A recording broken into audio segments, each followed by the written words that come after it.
আগের পর্বে আপনারা দেখেছেন আমরা শিয়ালদা থেকে কাঞ্চনকন্যা এক্সপ্রেস ধরে চলে আসি মালবাজার স্টেশন।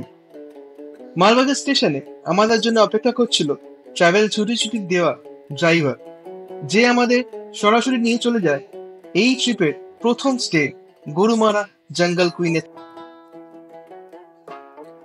সেখান থেকে আমরা লাঞ্চ করে বেরিয়ে পড়ি আমাদের first destination Medla watch tower দর্শনের জন্য। আশা করি যারা ভিডিও দেখেছে তারা জানে আগে আমাদের সাথে কি হয়েছিল।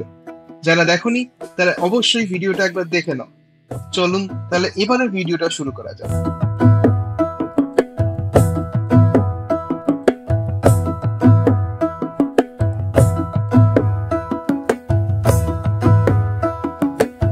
সকালের আলো ফোটার পর আমরা ব্রেকফাস্ট করে বেরিয়ে পড়ি আমাদের প্রথম গন্তব্য মূর্তি নদীর উদ্দেশ্যে। আমাদের হোটেল থেকে মাত্র কয়েক মিনিটের পর মূর্তি নদী ডুয়ার্সের অন্যতম সুন্দর নদীগুলোর মধ্যে একটি, যার স্বচ্ছ জল আর চারিপাশের সবুজ প্রকৃতি মুগ্ধ করে যে কোনো কাউকে।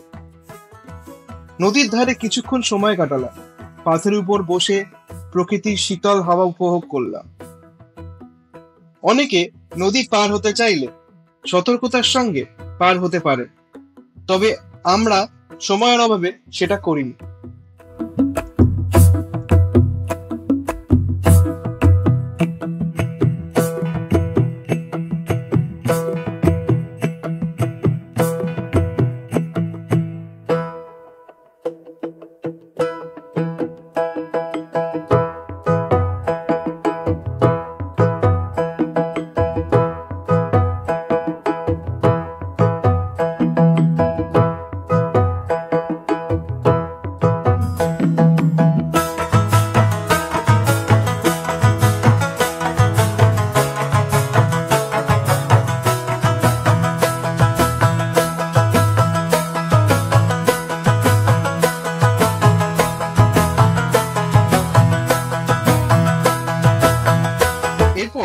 আমাদের গাড়ি এগিয়ে চললো সামসিং ভিউ পয়েন্টের দিকে।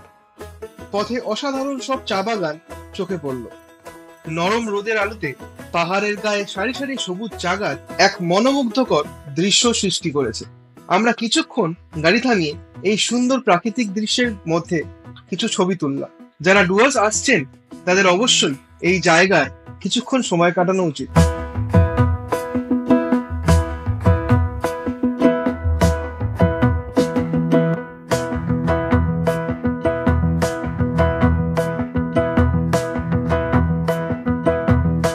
অবশেষে আমরা পৌঁছালাম সামসিং ভিউ পয়েন্ট। এটি ডুয়ার্সের অন্যতম জনপ্রিয় দর্শনীয় স্থান। পাহাড়ের কোলে দাঁড়িয়ে এখান থেকে পুরো সামসিং ও তার আশেপাশের গ্রামগুলোর অসাধারণ দৃশ্য উপভোগ করা যায়। চারপাশে শুধুই পাহাড়, চা বাগান আর সবুজ বন। এখানকার বাতাস যেন মনটাকে শান্ত করে দেয়। বেশ কিছুক্ষণ কাটিয়ে প্রকৃতির সৌন্দর্য উপভোগ করে আমরা আমাদের পরবর্তী গন্তব্যের দিকে রওনা দিলাম।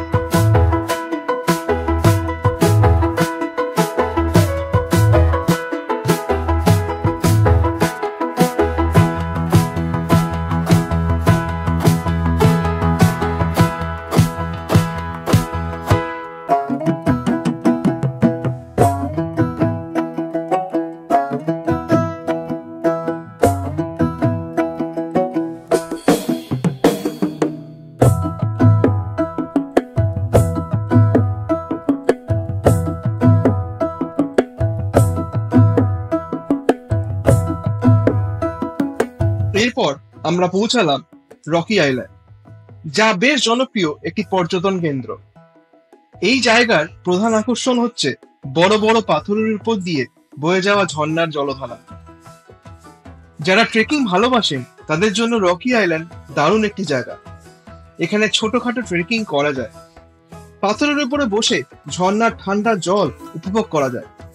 প্রকৃতিপ্রেমীদের জন্য এটি একটি স্বর্গীয় স্থান।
আসতেই খুব খিদে পেয়ে গেছিল, তাই আমরা চলে গেলাম অ্যাপেলস্টোন রেস্টুরেন্টে, যা এখানকার অন্যতম জনপ্রিয় খাবারের জায়গা। এখানকার খাবার সত্যিই খুব সুস্বাদু। আমরা অর্ডার করলাম চিকেন থালি। যারা ডুয়ার্সে আসছেন তারা অবশ্যই এখানে একবার খেতে পারেন।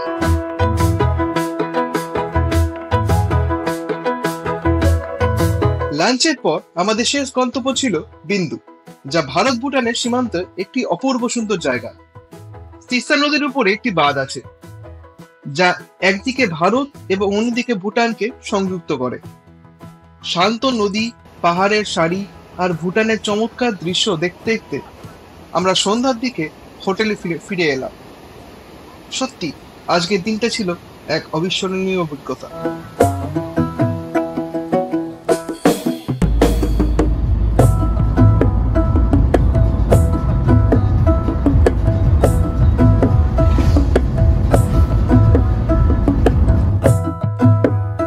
একটা শান্ত ঘুমের পর ভোরের আলো ফুটতেই আমরা প্রস্তুত হয়ে গেলাম জলদাপাড়া ন্যাশনাল পার্ক সাফারির জন্য। এই জলদাপাড়ায় বিভিন্ন রকম টাইমিং এ সাফারি হয়। সকালের সাফারি সকাল 6টা, 7:30 অথবা 8:30, 10টা। বিকেলের সাফারি 1:30 থেকে 3টে অথবা 4টে থেকে 5:30। সিজন অনুযায়ী সময় পরিবর্তন হতে পারে। জলদাপাড়া ফরেস্টে এন্ট্রি চার্জ হলো 280 টাকা প্রতি ব্যক্তি, এবং জিপ সাফারি করতে আপনাকে দিতে হবে 290 টাকা করে প্রতি ব্যক্তি। ফরেস্ট ডিপার্টমেন্টের ওয়েবসাইটে চলে যান, ওখানে গিয়ে অনলাইনে ফরেস্ট এন্ট্রির জন্য বুক করে নিন। বুকিং স্লিপটা নিয়ে চলে আসুন জলদাপাড়া ন্যাশনাল পার্কে। সেখানে স্লিপটা দেখিয়ে 290 টাকা করে দিয়ে বুক করে নিতে হবে জিপ সাফারির জন্য। আরেকটা কথা বলে রাখি, যদি আপনাদের নিজস্ব কোনো গাড়ি থাকে, সেটা পার্কিং এর জন্য আলাদা করে দিতে হবে 50 টাকা।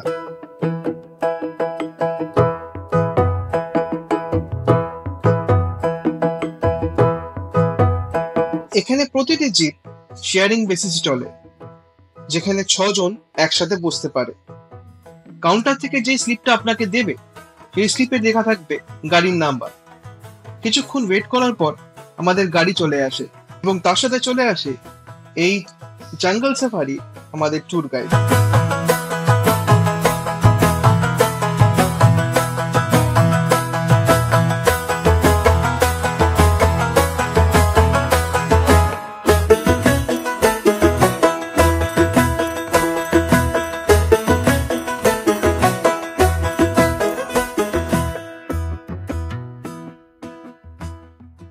তার মধ্যে 75% অংশ হচ্ছে ঘাস বন তৈরি করানো আছে।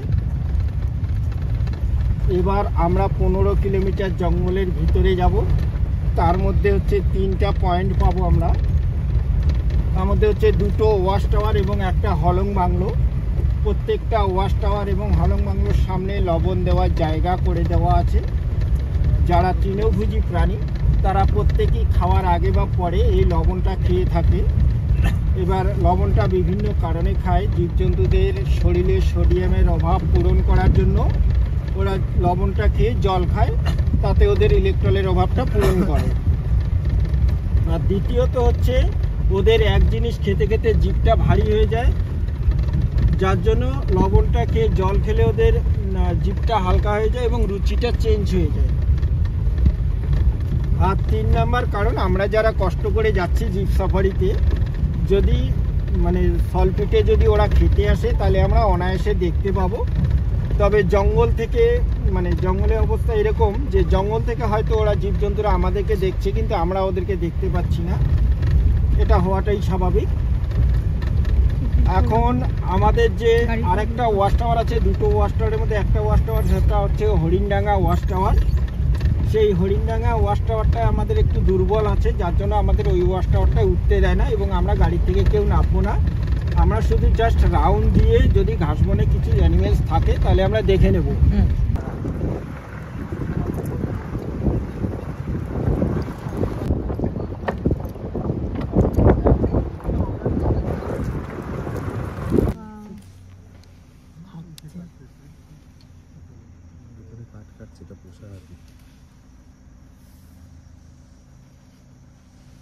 অনেক দূর ওই বাঁশের ফেন্সিং হয়ে যাবে। হ্যাঁ হলং বাংলো ওখান থেকে।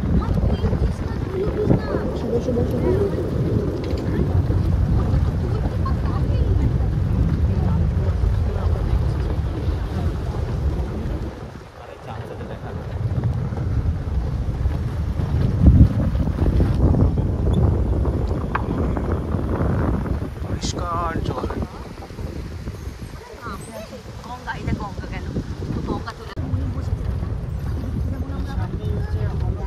এই যে হলং বাংলো, সামনে গেলে আমরা আসার সময় দেখবো হাতি, ছোট বাচ্চা হাতি, ওই তো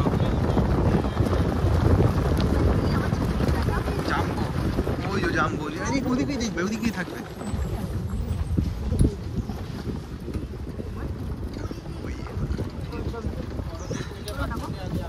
ওদের রেখে চলে গেছে। ছবিগুলো বাচ্চাদের লাল লাল মুখ একদম এগুলোর ইতিহাস হচ্ছে বাধা আছে, দড়ি দিয়ে বাধা আছে, মুখগুলো লাল লাল। ওই তো দড়ি দিয়ে বাঁধা। হ্যাঁ হ্যাঁ চলুন চলুন। আমার ছেলে কি খুশি হয়ে গেছে। এটা ভাঙা।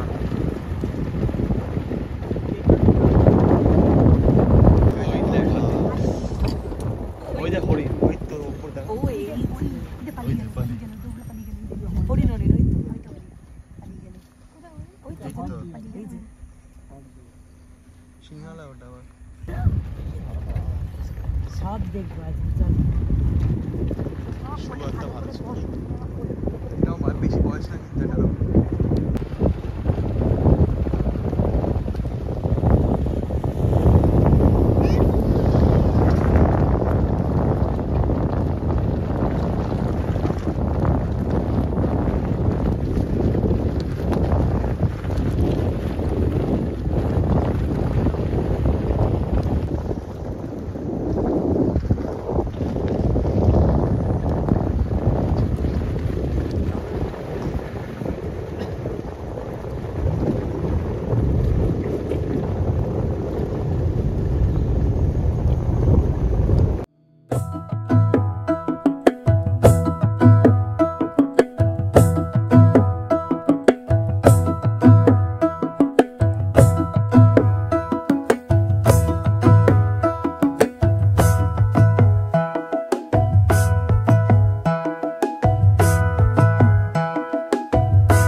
সাফারির পর আমরা চেক ইন করলাম আকাশিয়া রিসর্ট জলদাপাড়াতে আমাদের আজকের জন্য স্টে। এই রিসর্টটা একদম চা বাগানের মাঝখানে অবস্থিত। ঘরগুলি বেশ সাধারণ তবে পরিষ্কার, বাথরুম ভালোভাবে মেনটেন করা, খাবারের স্বাদ খুব ভালো, বিশেষ করে বাঙালি রান্না।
এই এপিসোডের সাথে আমাদের ডুয়ার্স ভ্রমণ শেষ হলো, তবে এটি শেষ নয়। আমরা খুব শীঘ্রই নতুন ব্লগ নিয়ে ফিরব, নতুন গন্তব্য, নতুন অভিজ্ঞতা আর অনেক রোমাঞ্চ নিয়ে। আমাদের সঙ্গে থাকুন, লাইক, কমেন্ট আর সাবস্ক্রাইব করতে ভুলবেন না। দেখা হবে নতুন ভ্রমণে, নতুন গন্তব্যে। শুভযাত্রা।